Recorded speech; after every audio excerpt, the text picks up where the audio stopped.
अगर संसार इतना निर्दोष है तो दुख आता कहाँ से है। अगर संसार ही दुख का कारण होता तो हर व्यक्ति दुखी होता, लेकिन ऐसा नहीं है। एक ही परिस्थिति में कोई टूट जाता है और कोई निखर जाता है। तो यह स्पष्ट है कि दुख परिस्थिति से नहीं आता है, दुख देखने वाले की अवस्था से आता है। अहंकार क्या है? अहंकार का अर्थ यह नहीं है कि तुम जोर जोर से मैं बोलते हो। अहंकार का अर्थ है मैं अलग हूँ, मैं विशेष हूँ, मेरे साथ अलग होना चाहिए। अहंकार स्वयं को अस्तित्व से अलग मान लेता है और यहीं से टकराव शुरू होती है। अहंकार जितना बड़ा होगा टकराव उतना ही तेज होगा। जितना बड़ा अहंकार होगा उतनी ही ज़्यादा चोट तुमको लगने वाली है। जिन लोगों के जीवन में बार बार अपमान, बार बार असफलता और बार बार निराशा आती है, अक्सर वे मुझसे पूछते हैं मेरे साथ ही ऐसा क्यों होता है। और उत्तर सीधा सा है, क्योंकि अहंकार जितना बड़ा होगा अस्तित्व से टकराव उतना ही गहरा होगा। यह सजा नहीं है, यह प्राकृतिक परिणाम है। कहते हैं कि अहंकार ही तुम्हारा सबसे बड़ा दुश्मन है और सबसे बड़ा मित्र भी। कहने का मतलब इतना है कि जिस दिन तुम्हारा अहंकार शून्य हो जाएगा उस दिन तुम अपने सबसे बड़े मित्र हो जाओगे, और जिस दिन अहंकार तुम्हारा शिखर पर पहुंच जाएगा तुम ही अपने सबसे बड़े शत्रु बन जाओगे।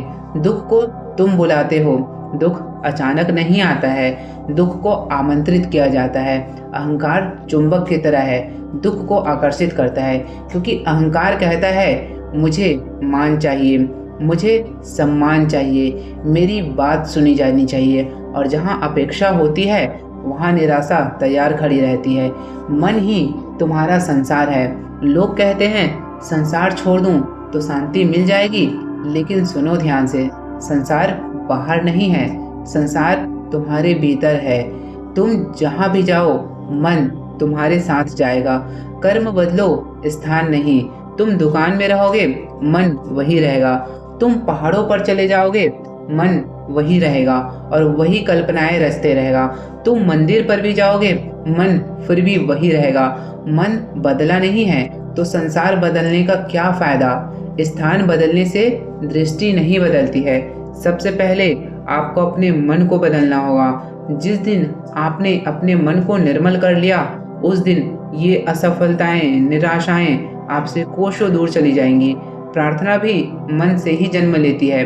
लोग सोचते हैं हम पूजा कर रहे हैं, हम प्रार्थना कर रहे हैं, लेकिन जरा देखो, अगर मन लोभी है तो पूजा भी सौदेबाजी बन जाती है। अगर मन भयभीत है तो प्रार्थना भी डर से भरी होती है। प्रार्थना वही होती है जो मन से निकलती है, और अगर मन ही विकृत है तो भक्ति भी विकृत हो जाती है। अंदर का संसार बाहर का प्रोजेक्ट होता है। इसका मतलब क्या समझे? तुम जो भी बाहर देखते हो वह भीतर की ही छाया है। क्रोध बाहर नहीं है, ईर्ष्या बाहर नहीं है, निराशा बाहर नहीं है। यह सब मन के भीतर जन्म लेता है और बाहर दिखाई देता है। मतलब बस इतना कहने का है कि जो भी चीज़ें तुम्हारे मन में चल रहा है तो मन एक चित्रकार है, मन एक कहानीकार है, और वह बाहर अपनी ही कहानियों को फैला देता है चित्र के माध्यम से, जिसको तुम देखते हो और तड़पते हो। तुम अपने ही शत्रु हो और अपने ही मित्र हो। अहंकार अगर ऊंचा होता है तो तुम अपने शत्रु हो जाते हो। अहंकार अगर गिर जाता है तो तुम अपने मित्र बन जाते हो। कोई बाहर से तुम्हें नष्ट नहीं करता है, अंदर की स्थिति यह तय करती है कि जीवन युद्ध बनेगा या उत्सव। दुख यह नहीं है कि चीजें वैसी होनी चाहिए जैसी तुमने चाहा।